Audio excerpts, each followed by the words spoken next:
Hello बच्चे, आप सभी कैसे हैं।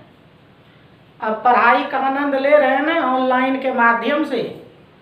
लेकिन एक बात नहीं भूलेंगे, जब भी हमारे चैनल को खोलेंगे पढ़ने के लिए बैठेंगे तो हमारे चैनल को सब्सक्राइब निश्चित रूप से करेंगे। तब तो समय समय पर आपको नोटिफिकेशन मिलेगा और आपकी पढ़ाई बाधित नहीं होगी। इसीलिए निश्चित रूप से हमारे चैनल को आप सब मिलके सब्सक्राइब कीजिएगा, तो फिर आपको अधिक से अधिक हमारा वीडियो मिलेगा। और आप लोग जब सब्सक्राइब कीजिएगा तो हमारा भी मनोबल बढ़ेगा और हमको भी वीडियो बनाने में आनंद आएगा।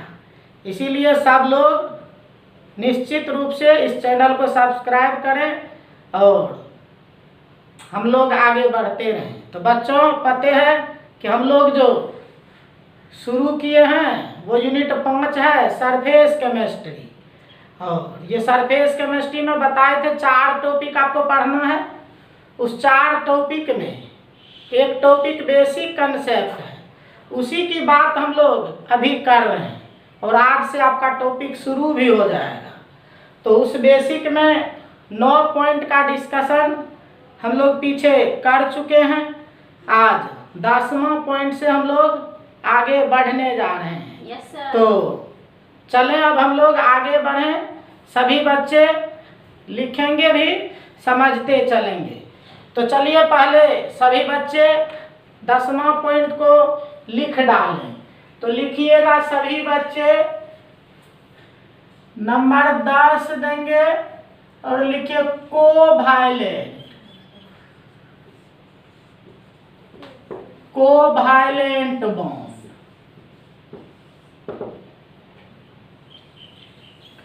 कोवैलेंट बॉन्ड हिंदी में भी लिख लीजिए सह संयोजक बंध। कोवैलेंट बॉन्ड कहते हैं सह संयोजक बंध।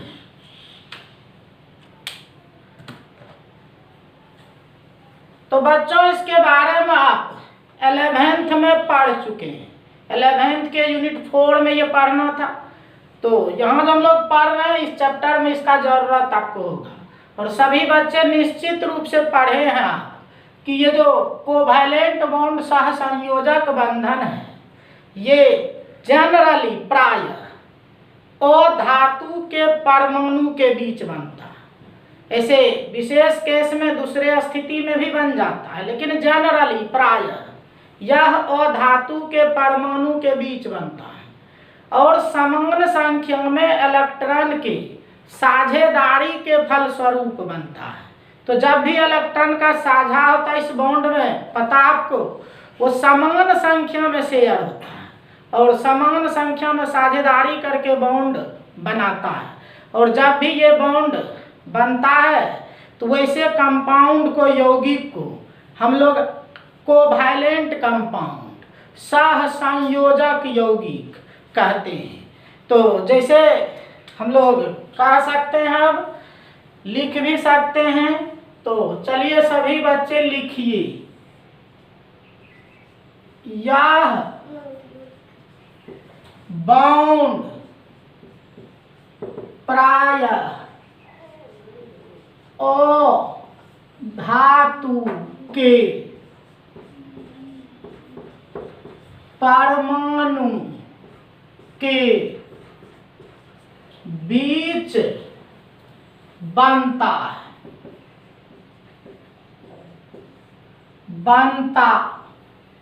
बनता है और समान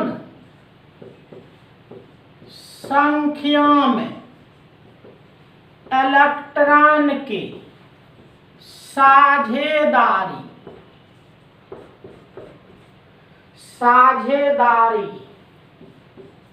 से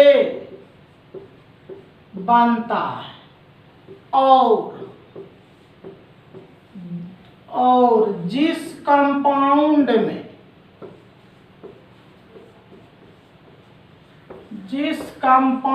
में यह बॉन्ड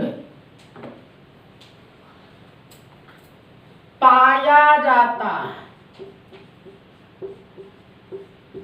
पाया जाता है, उसे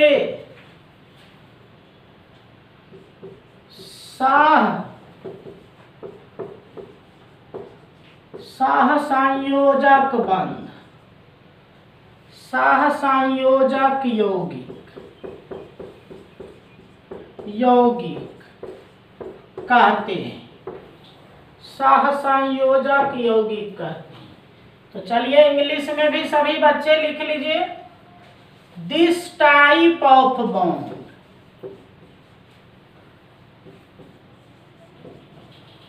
this type of bond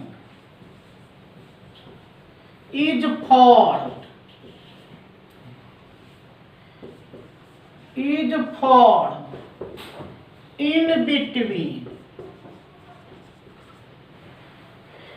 in between the atoms of non-metals, atoms of non-metals, and by the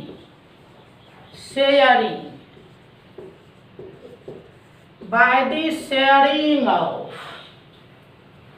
equal number of electrons, the compound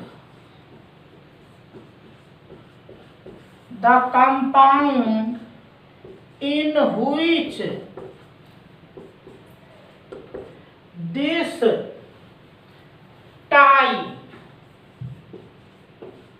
of bond is formed is known as covalent compound. इसको हम लोग covalent compound कहते हैं। सभी बच्चे लिख डालिए, हिंदी वाले हिंदी में लिख सकते हैं, इंग्लिश वाले इंग्लिश में लिख सकते हैं। तो लिखेंगे, लिखते चलेंगे। तो हिंदी वाले उम्मीद तक लिख लिए होंगे। तो चलिए हम हिंदी को मिटा देते हैं।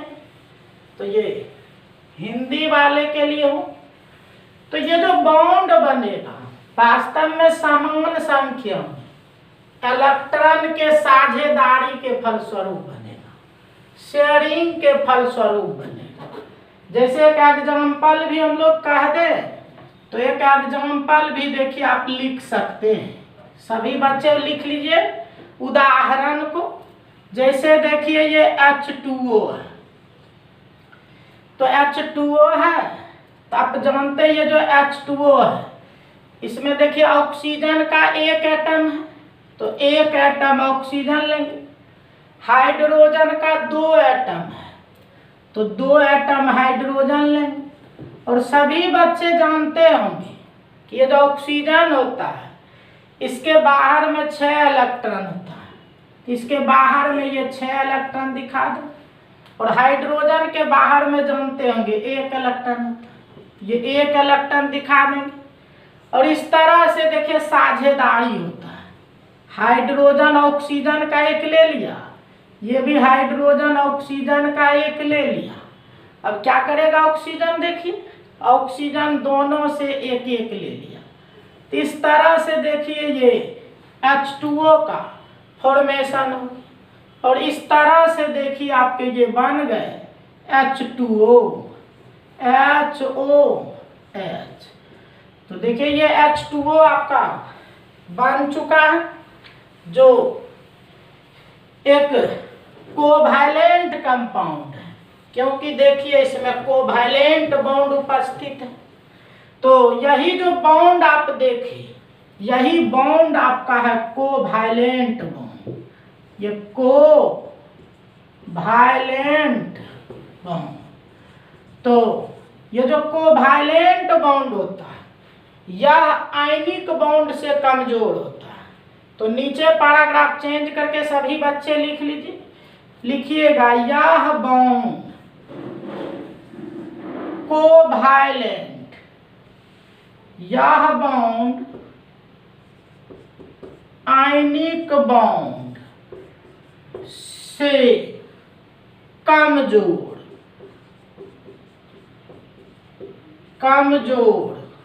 होता है। तो यह बॉन्ड आयनिक बॉन्ड से कमजोर होता है। इंग्लिश वाले भी लिख लीजिए, दिस टाइप ऑफ बॉन्ड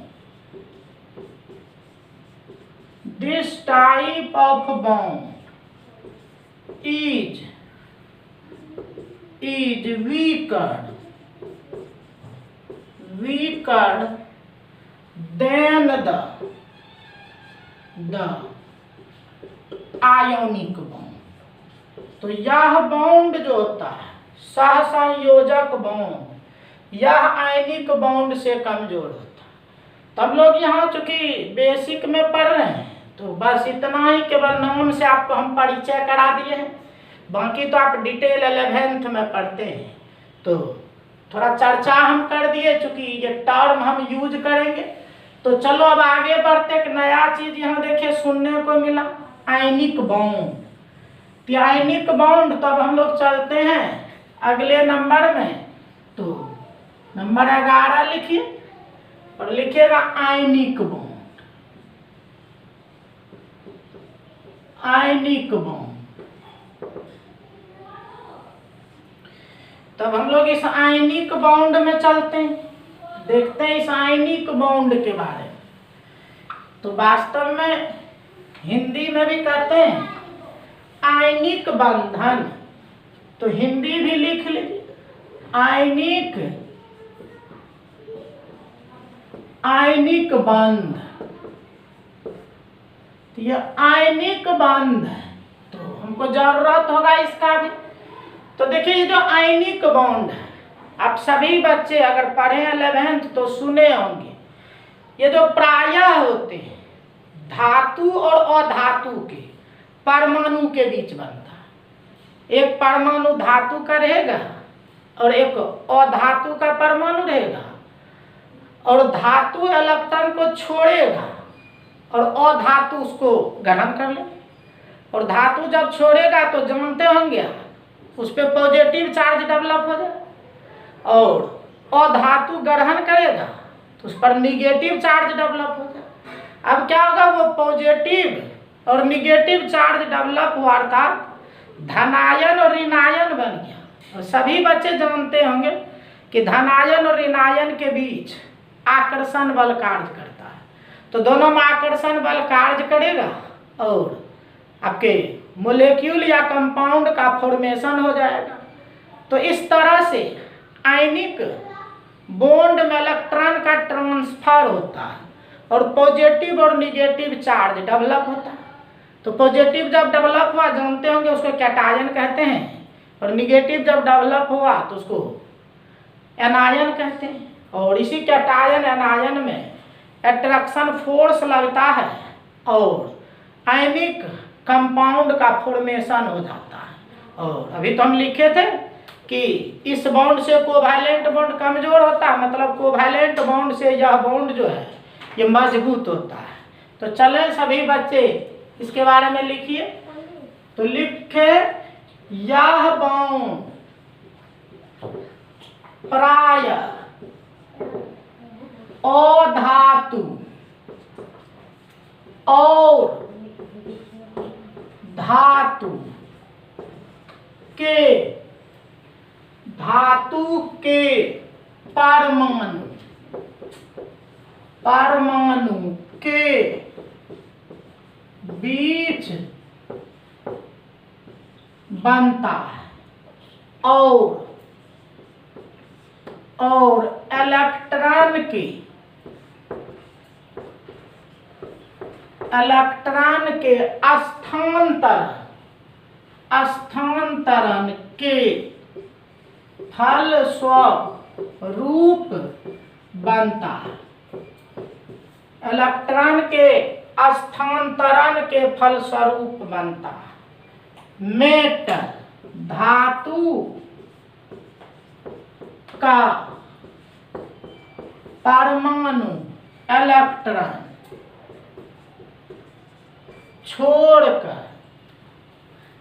छोड़कर धनायन बनाता है, जबकि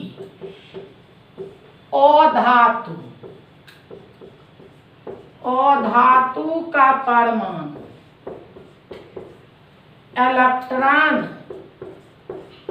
ग्रहण करके ऋणायन का निर्माण करता।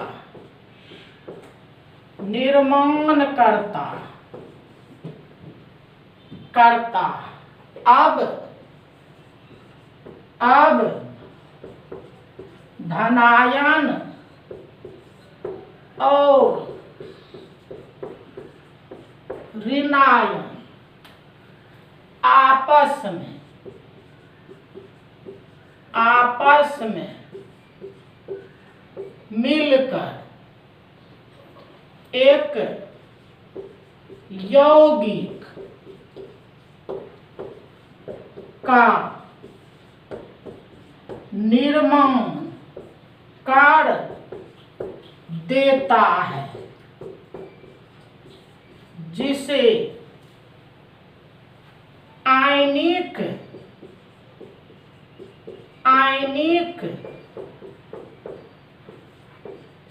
यौगिक कहते हैं। तो इस तरह से देखिए, ये मेटल और नॉन मेटल के परमाणु के बीच बनता है, और मेटल इलेक्ट्रॉन छोड़ेगा, नॉन मेटल ग्रहण करे, और ग्रहण करके धनायन और ऋणायन बनाएगा, और वही आपस में मिलकर आयनिक यौगिक का निर्माण कर देगा। तो ये हम लोग हिंदी में लिखे, सभी बच्चे लिख लिए होंगे। इसी बात को चलते अब इंग्लिश में भी लिख देते हैं। तो अब इंग्लिश वाले लिखेंगे, इंग्लिश वाले लिखिए सब लोग। अब लिख सकते हैं, इंग्लिश में लिखेंगे, this type of bond is formed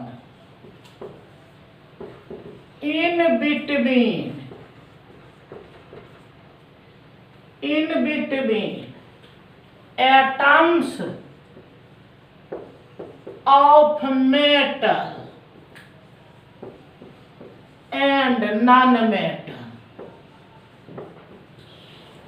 This type of bond is formed in between atoms of metal and non-metal generally.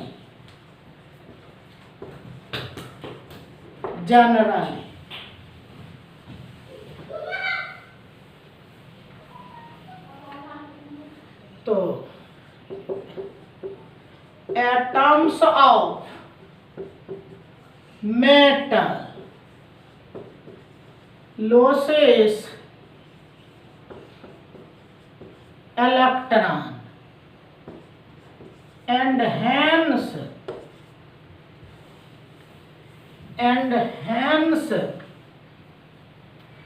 cation is formed, and atom of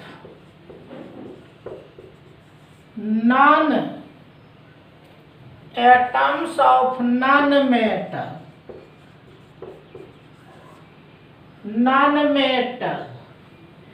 gains electron and hence anion is formed.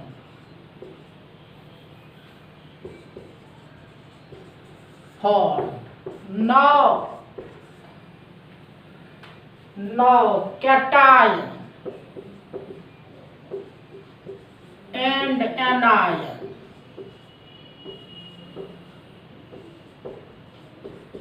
combined with each other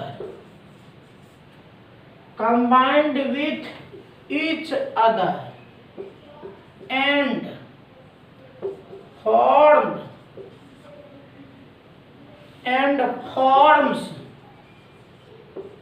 a compound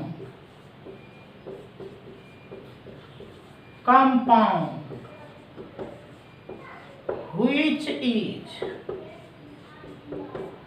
ionic compound,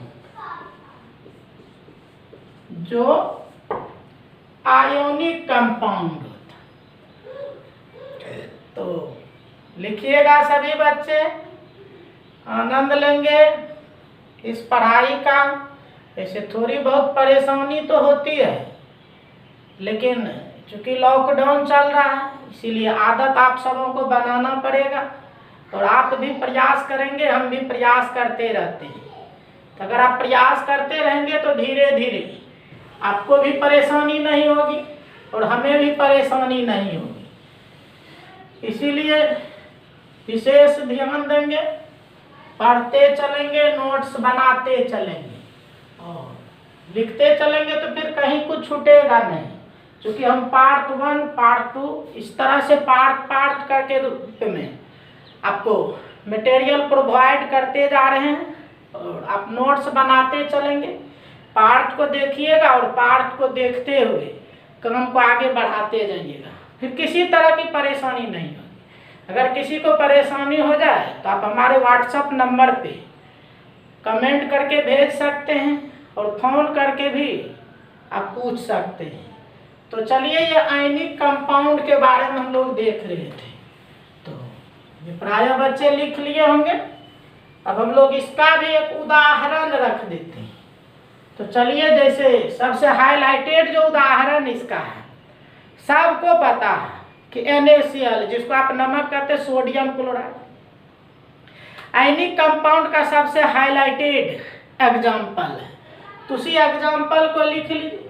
तो कहते हैं NaCl, ये sodium chloride. देखो ये sodium है और ये जानते होंगे क्लोरीन है, और सब बच्चे जानते होंगे सोडियम का परमाणु संख्या 11 होता है। तो कहते 2 8 10 1 11, इसीलिए सोडियम के बाहर में क्या होगा 1, और क्लोरीन देखिए 17 होता है। क्या कहिएगा 2 8 10 7 17, तो इसके बाहर में 7 गो होता है। तो इसको आप 7 गो दिखा दें। और आप जानते हैं कि सब अष्टक पूरा करता है, उसके लिए इलेक्ट्रॉन एक छोड़ रहा है, ग्रहण कर रहा है। तो देखो ये पता होगा आपको, ये मेटल है, और ये देखिए नॉन मेटल है, नॉन मेटल है। तो इस तरह से देखिए ये छोड़ रहा है, ये ग्रहण कर रहा है, और ये जब छोड़ रहा है तो देखो ये Na+ बन गया, ये Na+ बन गया, और ये देखिए आपका Cl- बन गया। तो आप तो सभी बच्चे जानते होंगे माइनस और प्लस जो देख रहे हैं, इसमें अट्रैक्शन फोर्स होता है, अट्रैक्शन बल कार्य करेगा। ये अट्रैक्ट करेगा दोनों को, और अट्रैक्ट जब करेगा तो देखिए ये दोनों आपस में मिल जाएगा और बन गया NaCl। तो इस तरह से आयनिक बनता है, और यही जो आप देख रहे हैं बॉन्ड बन रहा है, यही बॉन्ड आपका है आयोनिक बॉन्ड। तब तो आप कह सकते हैं, देखिए स्पष्ट हो रहा है कि जब भी आप ये NaCl को तोड़ेंगे तो Na+ मिलेगा और Cl- मिलेगा। तो इस तरह से स्पष्ट हो रहा है कि आयनिक कंपाउंड को जब आप तोड़ेंगे तो ये आयन में टूट जाएगा, द्रवित करने पर और गर्म करने पर या जल में घुलाने पर। जैसे देखिए तो NaCl जो आपका है, अगर इसको आप हीट करेंगे, ये हीट किए या कहते हैं ये जल में दी, तो ये टूट जाता है और बन जाता है Na+ और Cl-।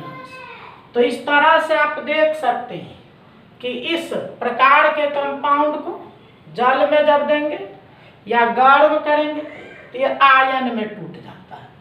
तो यही था आपका आयनिक कंपाउंड। विशेष तो कहते हैं हम लोग बेसिक में इसको पढ़ रहे हैं, इसलिए थोड़ा सा टर्म के बारे में हम आपको परिचय करा देते हैं। तो परिचय प्राप्त कर लिए, बस काम हो गया, बाकी तो डिटेल हम लोग 12th में पढ़ते हैं। तो चलो अगला पॉइंट डालते हैं। तो सभी बच्चे लिखेंगे 12 नंबर पॉइंट और लिखिएगा इलेक्ट्रोलाइट। इलेक्ट्रोलाइट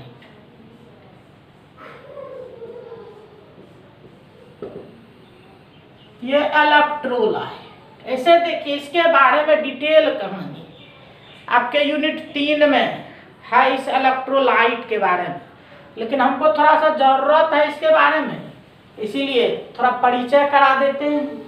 ये इलेक्ट्रोलाइट, तो देखिए जो इलेक्ट्रोलाइट है इसको हिंदी में कहते हैं वैद्युत अपघटन। तो लिखिएगा वैद्युत अपघटन। ये वैद्युत अपघटन, ये वैद्युत इलेक्ट्रोलाइट कहते हैं वैद्युत अपघटन। ये वैद्युत अपघटन ये होता क्या, ऐसे आपको भी जानकारी मिल चुकी है कि अगर आयनिक कंपाउंड होता है, क्या देखें कि इसको अगर हम लोग जल में देते हैं या गर्म करते हैं, मतलब द्रवित करते हैं, ये क्या होता है, आयन में टूट जाता है। तो जानो बस उसे ही इलेक्ट्रोलाइट कहते, वैद्युत अपघटन कहते हैं, जिसको गर्म करने पर या जल में घुलने पर आयन प्राप्त होगा। तो आयन प्राप्त होगा तो वो इलेक्ट्रोलाइट हो जाएगा। तब तो आप कह सकते हैं सर, तब तो लगता है कि आयनिक कंपाउंड इसका उदाहरण होता है। तो वास्तव में एकदम सही, जितना भी आयनिक कंपाउंड होता है सभी इसका उदाहरण होता है। तो सब इसका उदाहरण होता है। तो लिखिए उसे इलेक्ट्रोलाइट, इलेक्ट्रोलाइट कहते हैं जो द्रवित होने पर, जो द्रवित होने पर या जल में घुलने पर आयन में टूट जाता है। आयन में द्रवित करने पर या जल में घुलने पर आयन में टूट जाता है। नेक्स्ट लिखिएगा प्रायः आयोनिक कंपाउंड, प्रायः आयोनिक कंपाउंड इसका उदाहरण, इसका उदाहरण होता। तो प्रायः आयोनिक कंपाउंड इसका उदाहरण होता है।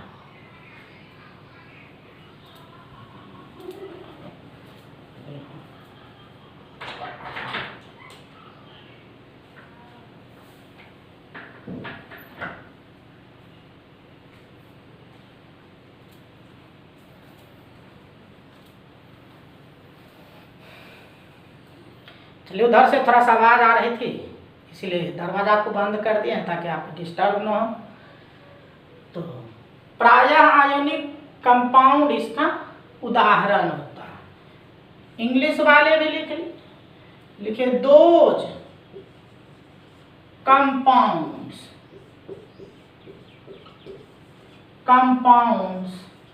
Are called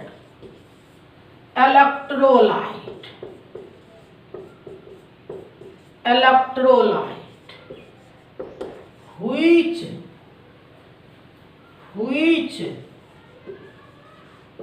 dissociate into ions in water or either after heating। तो गर्म करेंगे या जल में घुलाएंगे तो क्या होगा, आयन में टूट जाएगा। अगर ऐसा होगा तो आपका वो इलेक्ट्रोलाइट हो जाएगा। तो अभी इलेक्ट्रोलाइट के बारे में इतनी ही बात हम लोग सीखेंगे। बाकी यूनिट 3 जब आप पढ़िएगा तो वहाँ डिटेल से पढ़िएगा इस इलेक्ट्रोलाइट के बारे में। तो चलिए एक दो उदाहरण भी लिख देते हैं। तो इलेक्ट्रोलाइट का कुछ उदाहरण लिखेंगे। वैद्युत अपघटय का एग्जाम्पल लिख लीजिए कि कौन सा एग्जाम्पल है वैद्युत अपघटय का। तो देखिए एक तो अभी तुरंत बताए थे कि नमक है NaCl, इसको आप हीट कीजिए या जल में दीजिए तो पते है ये आयन में टूट गया तो हो जाएगा Na++Cl-। तो देखिए ये एक इलेक्ट्रोलाइट का एग्जाम्पल हुआ, क्योंकि ये आयन में टूट रहा है। इसे डिटेल आप पढ़ेंगे, जिस समय हम यूनिट 3 को पढ़ेंगे उस समय डिटेल से पढ़िएगा। जैसे देखिए कहते हैं CaO, तो CaO, तो देखिए ये CaO तो ये आयन में टूट जाएगा आपका। तो देखिए हो जाएगा Ca++O-। जैसे देखिए कहते हैं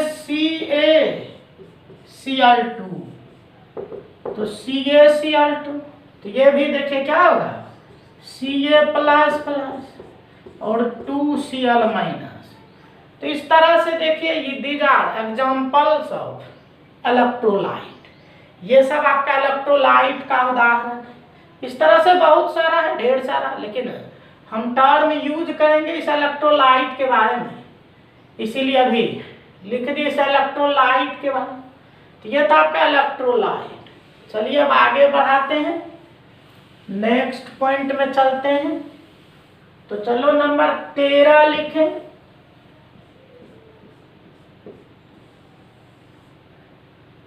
लिखिए फ्री एनर्जी।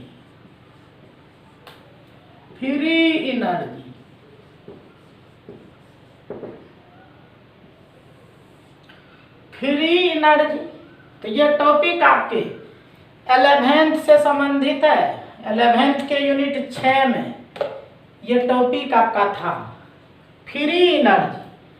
ये जो फ्री एनर्जी है जिसको हिंदी में कहते हैं मुक्त ऊर्जा। तो चलिए हिंदी भी लिख दीजिए मुक्त ऊर्जा। ये फ्री एनर्जी होता है मुक्त ऊर्जा। अब देखिए ये क्या है फ्री एनर्जी, मुक्त ऊर्जा। तो सबसे पहले जानिए ये जो मुक्त ऊर्जा, ये जो फ्री एनर्जी आपका है, इसको हम लोग कैपिटल G से सूचित करते हैं। ये बड़ी G से इसको सूचित करते हैं। इसके बारे में कंसेप्ट देने वाले थे गिब्स साहब का, तो इसका कंसेप्ट दिया था। इसीलिए ये फ्री एनर्जी मुक्त ऊर्जा जो है इसको डिनोट करते कैपिटल T से, बड़ी G के द्वारा इसको सूचित किया जाता है। और ये है क्या, आपको पता है सजीव हो, निर्जीव हो, सिस्टम हो, पदार्थ हो, सभी में कुछ न कुछ ऊर्जा की मात्रा संचित होती है और उसमें से कुछ ऊर्जा को आप खर्च कर सकते हैं कार्य करने।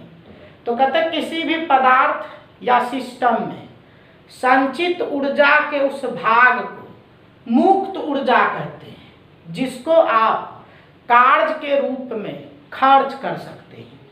तो कार्य के रूप में जिसको खर्च कर सकते हैं उसी को कहते हैं मुक्त ऊर्जा।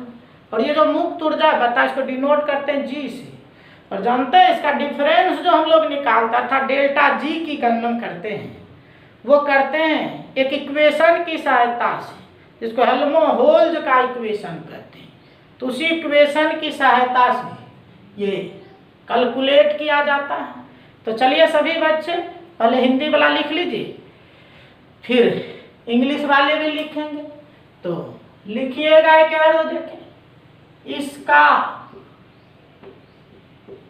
कंसेप्ट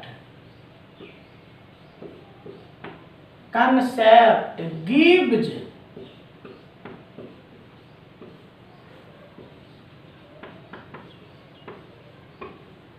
के द्वारा दिया गया था, दिया गया था, जिसके कारण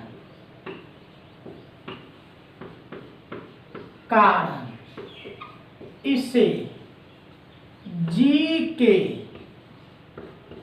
द्वारा सूचित किया जाता है, सूचित किया जाता है।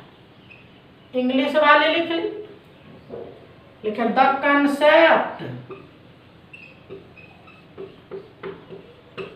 Concept of free energy was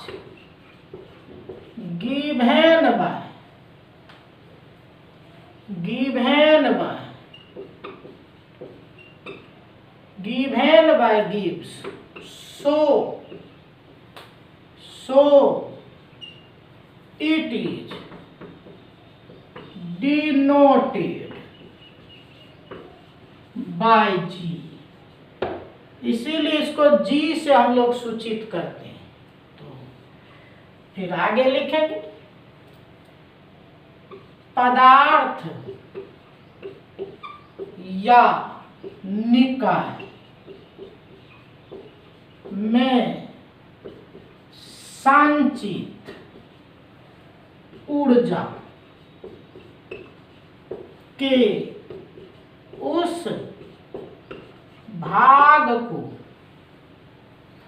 भाग को फ्री एनर्जी कहते हैं, जिसे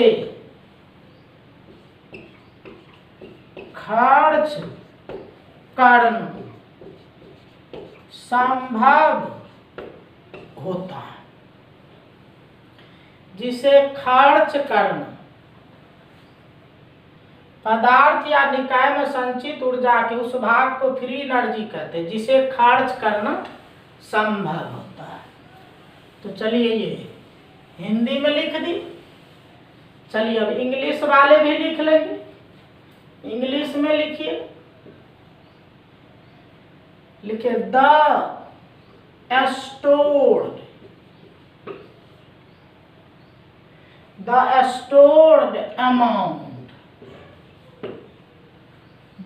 stored amount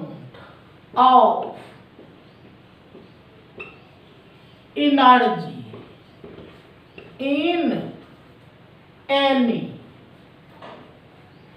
in any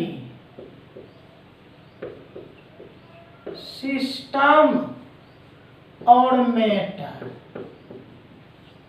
The stored amount of energy in any system or matter which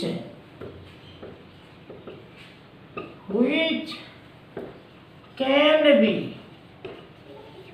used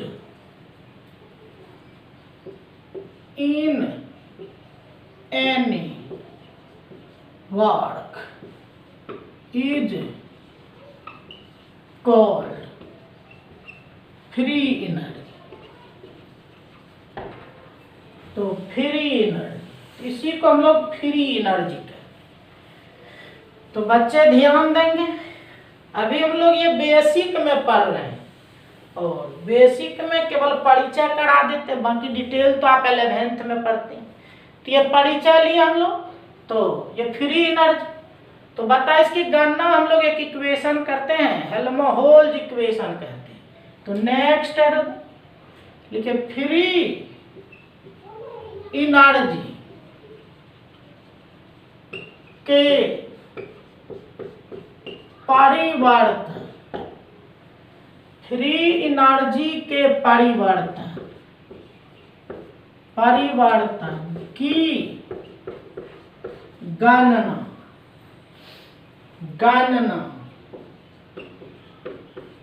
हम लोग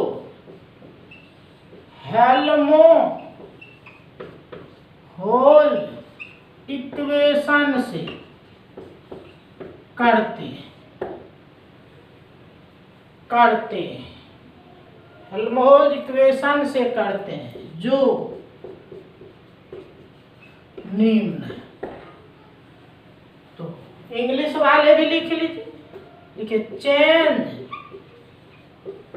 इन फ्री एनर्जी, कोष्ठ में लिखे डेल्टा। तो change in free energy is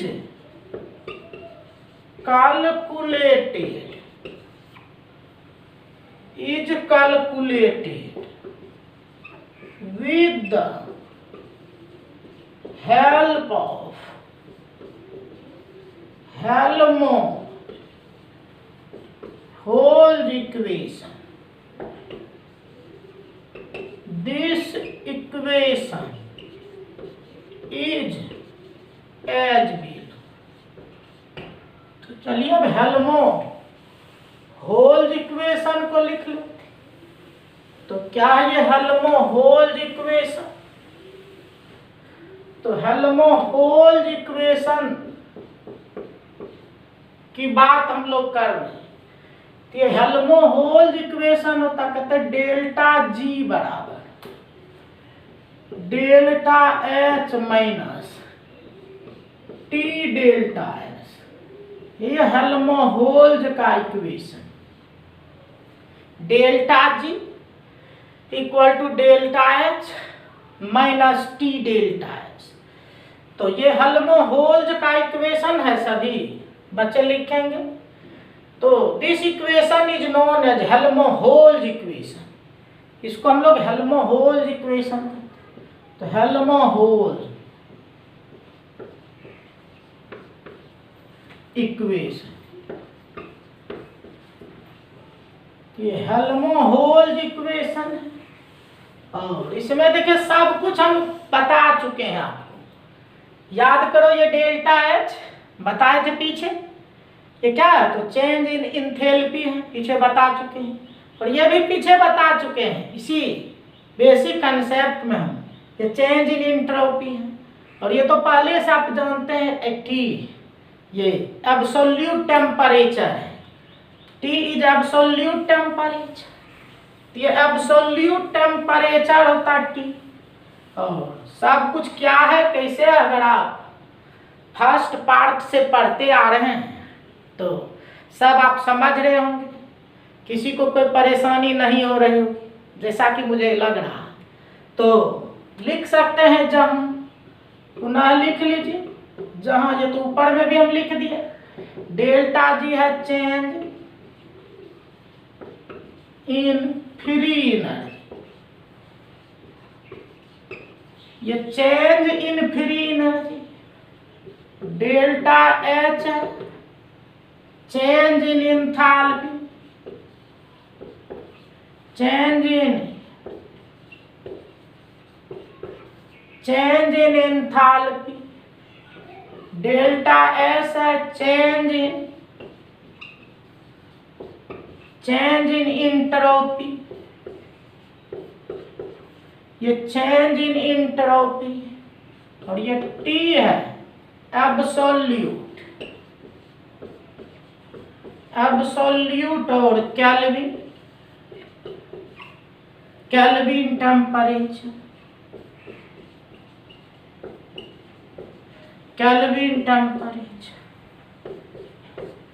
तो इस तरह से देखिए आपका ये हेल्महोल्ट्ज इक्वेशन का जरूरत, और इन सभी बात को आप जानेंगे तो फिर किसी को कोई परेशानी नहीं होगी। तो चलिए लिखिए सभी बच्चे, लिखते चलिए, हम बगल में हैं।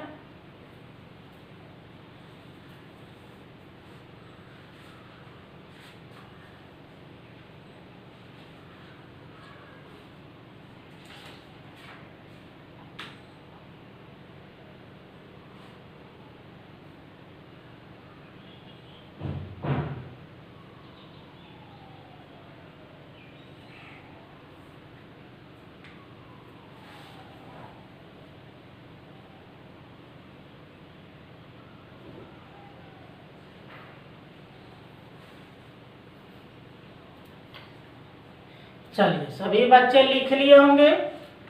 तो इसका भी हमको जरूरत होगा। अब आपका बेसिक कंसेप्ट जब वो करीब करीब खत्म होने जा रहा है और हम लोग चैप्टर भी शुरू करेंगे। तो चलिए नेक्स्ट पॉइंट लिखिए 14।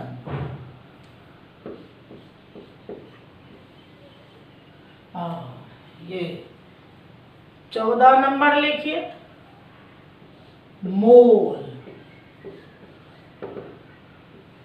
मोल ये तो एकदम बेसिक बात है। ऐसे देखिए आपके 12th में कितना बार प्रश्न ऑब्जेक्टिव में आते रहता है और आप गलती करते रहते हैं, आपका गलत होते रहता है।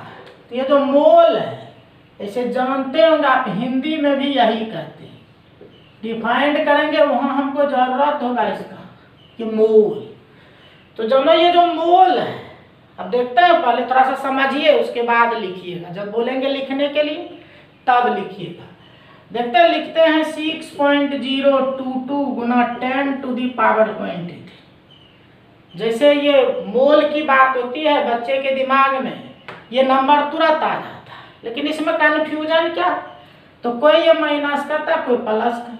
लेकिन जानो बच्चों, ये मोल जो इसका अर्थ ही होता है काफी अधिक, जिसको हीप कहते हैं, HEAP। हीप मीन्स ढेर, बहुत। तो वास्तव में मोल का अर्थ होता बहुत। देखते हैं निगेटिव दे देंगे कि बहुत कम हो जाएगा, इसलिए ये निगेटिव नहीं होता, ये पॉजिटिव होता है।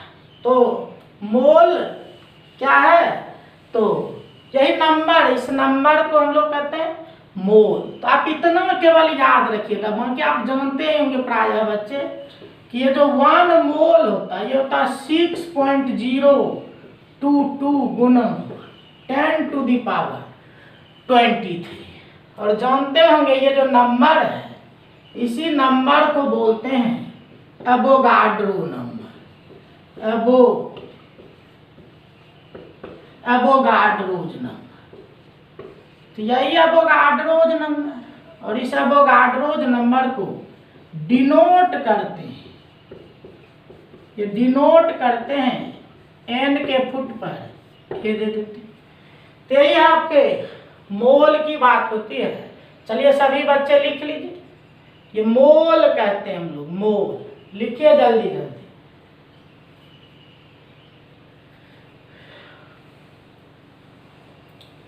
तो चलिए अब हम लोग लास्ट पॉइंट में आते हैं।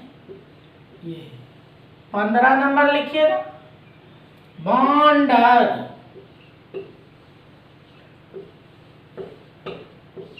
भांडार वाल फोर्स। भांडार वाल फोर्स हिंदी में भी यही कहते हैं।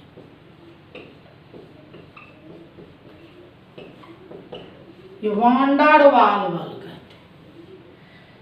हैं। तो देखिए आप डिटेल से ये पढ़ना था आपको, 11th के यूनिट 5 में ये डिटेल से पढ़ना था। जो बच्चे थे उसको हम पढ़ाए थे 11th में, ये भांडार वाल बल, और ये बहुत डिटेल से पढ़े थे कि अनेक तरह के होते हैं। लेकिन हमको यहाँ इतना ही केवल जरूरत है, एडजॉर्प्शन में जब आप जाइएगा तो इसकी आवश्यकता आपको पड़ेगी। तो ये जो भांडार वाल बल, भांडार वाल फोर्स जो है, इस नेचर में जितने भी तरह के बल है उसमें ये सबसे कमजोर बल होता है, ये भांडार वाल बल।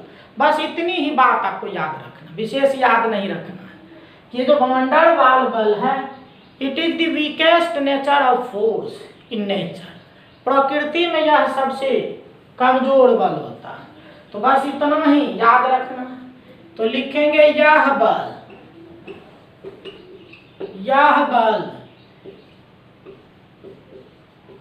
नेचर में सबसे कमजोर बल का उदाहरण है। सबसे कमजोर बल का उदाहरण है। तो चलो इंग्लिश वाले भी लिख लें। दिस फोर्स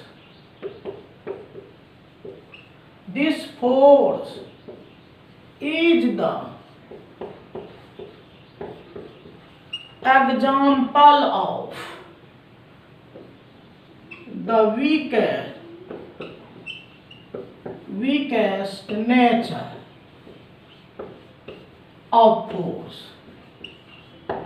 ये सबसे कमजोर प्रकृति का ये बल होता है। तो आज हम लोग यहाँ पे जो बेसिक आपका चल रहा था, नंबर ए में हम लोग पढ़ रहे थे, वो यहाँ पर आपका खत्म हो जाता है। ये बेसिक बात की, तो ऐसे देखिए बेसिक, इसको अगर आप सीख गए तब आप 11th नहीं भी पढ़े हैं तो किसी को कोई परेशानी नहीं होगी, नया चीज़ आपको नहीं मिलेगा। जो बताए, जो ज़रूरत होगा वही बताए, तो ये सब टोटल यूज करेंगे हम लोग। तो यही था आपका बेसिक पार्ट ए हम लोग का यहाँ पे ख़त्म हो गया। अब चलिए सभी बच्चे, अब यहाँ से आपका सिलेबस 12th का शुरू होने जा रहा इस चैप्टर का। तो चलो अब नंबर बी कहते हैं। नंबर बी लिखिएगा, बढ़िया से लिखिएगा बीच में, एडजोर्प्शन।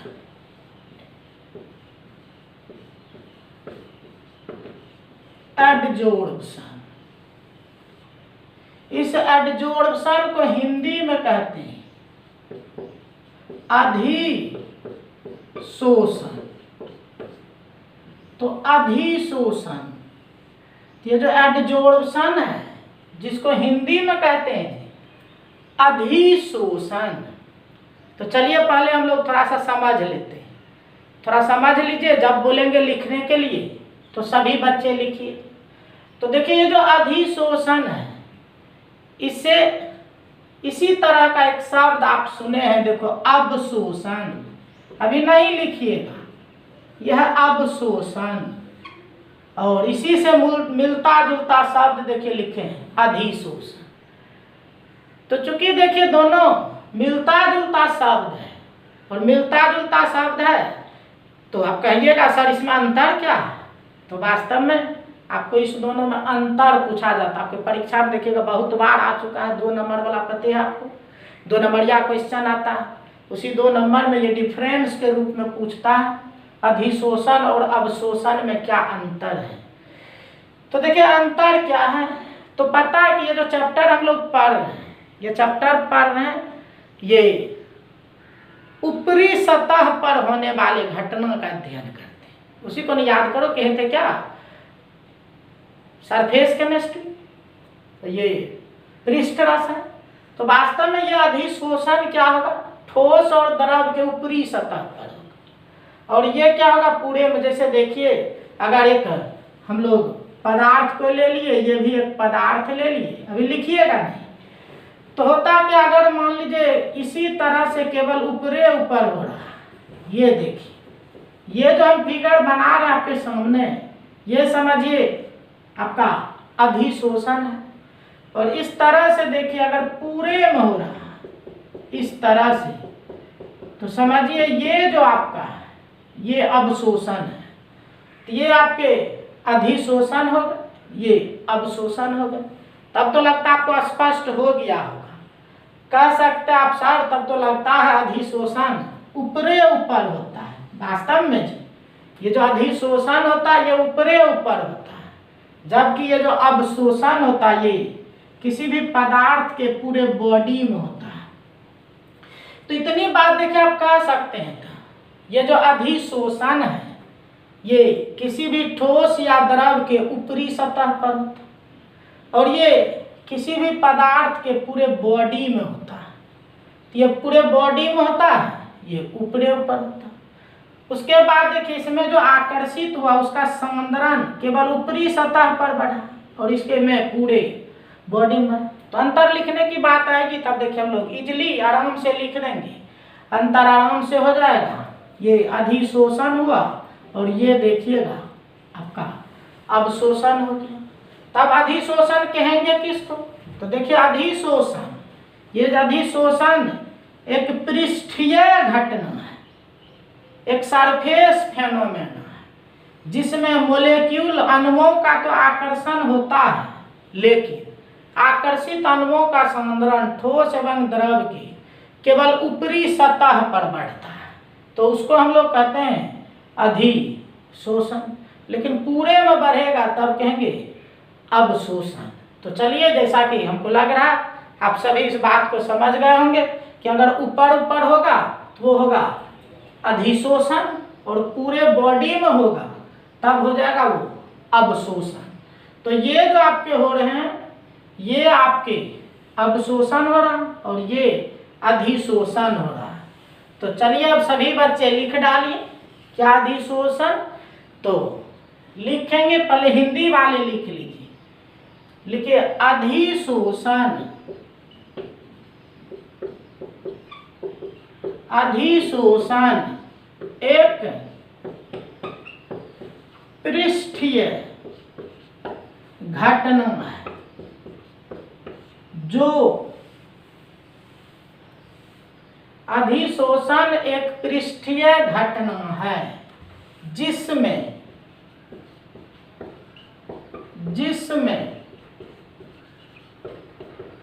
अणुओं का आकर्षण तो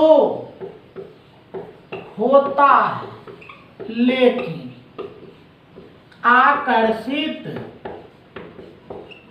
अणुओं का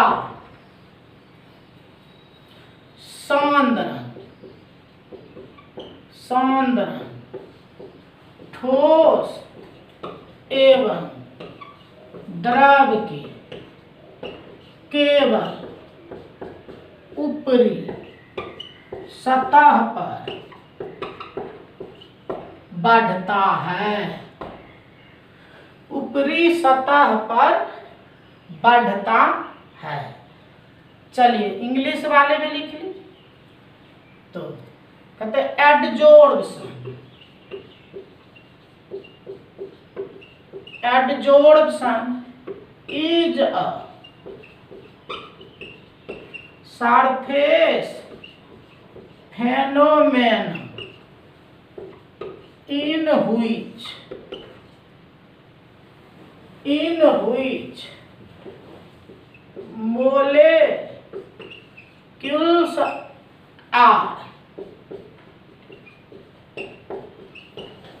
molecules are attracted by solid and liquid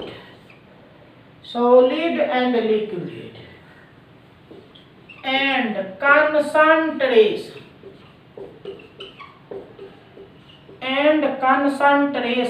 of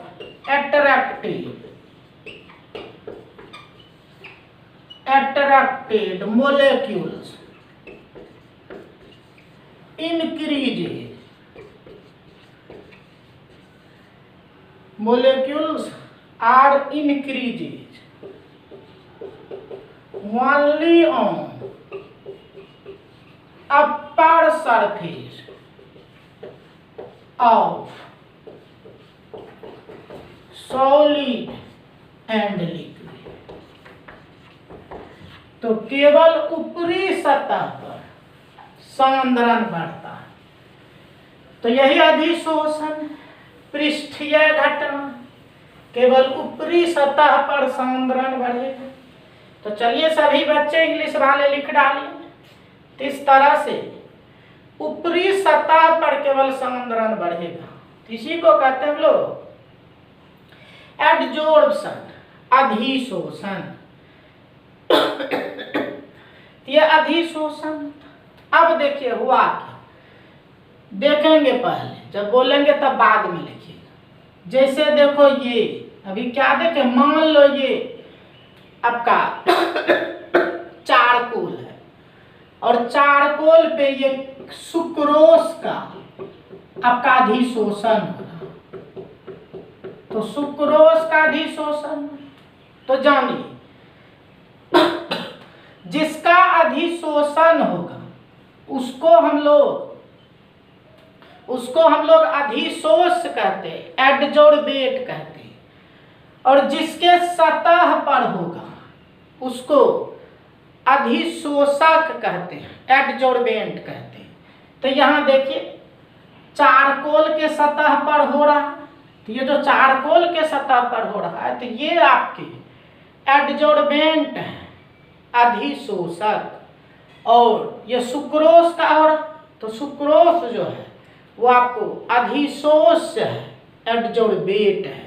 तो ये टर्म आपको इस पूरे टॉपिक में मिलते रहेगा, एडजोर्बेट और एडजोर्बेंट। तो सभी बच्चे आज इसको दिमाग में सेट कर लीजिएगा कि एडजोर्बेट किसको कहते हैं, एडजोर्बेंट किसको कहते हैं, या अधिशोषक और अधिशोष। तो जिस पर होगा उसको अधिशोषक कहेंगे, जिसका होगा उसको अधिशोष कहेंगे। तो चलिए सभी बच्चे लिख डालिए। तो लिखिएगा, जिसके सतह पर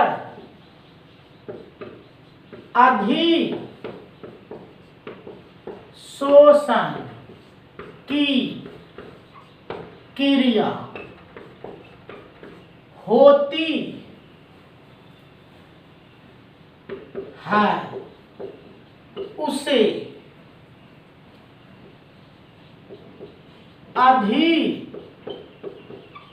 अधिशोषक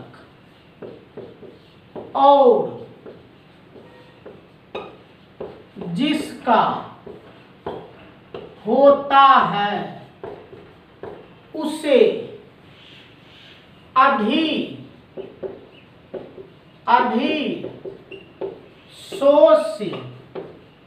कहते हैं। चलिए लिखिए सभी बच्चे, लिखिए।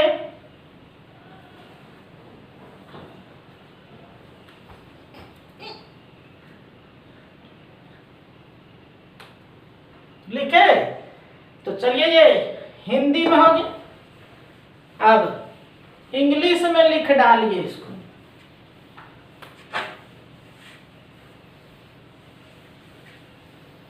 इंग्लिश में लिख डालिए, हो रहा video?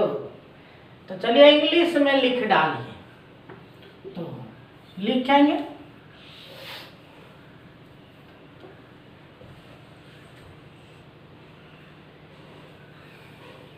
The substance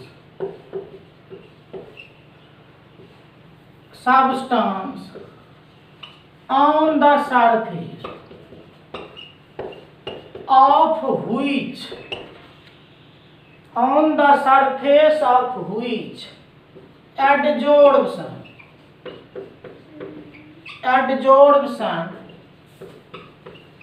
takes place. The substance on the surface of which adsorption takes place is known as adsorbent,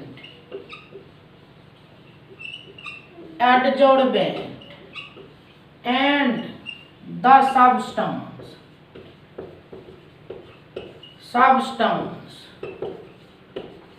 which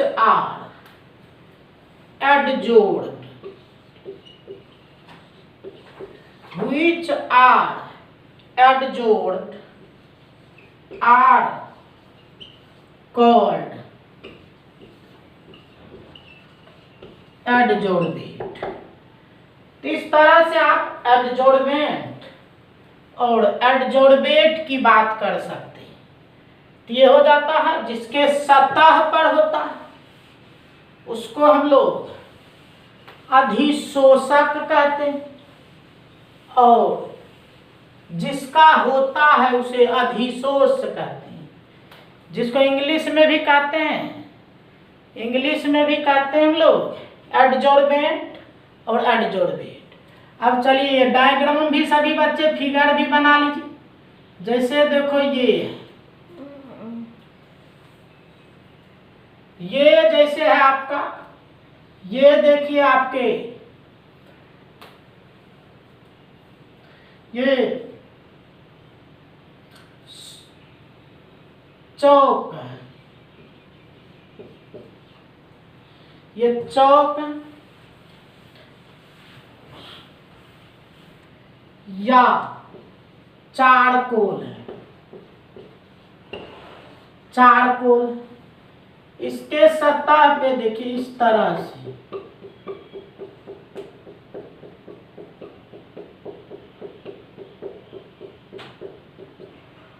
तो ये आपका सुक्रोस है,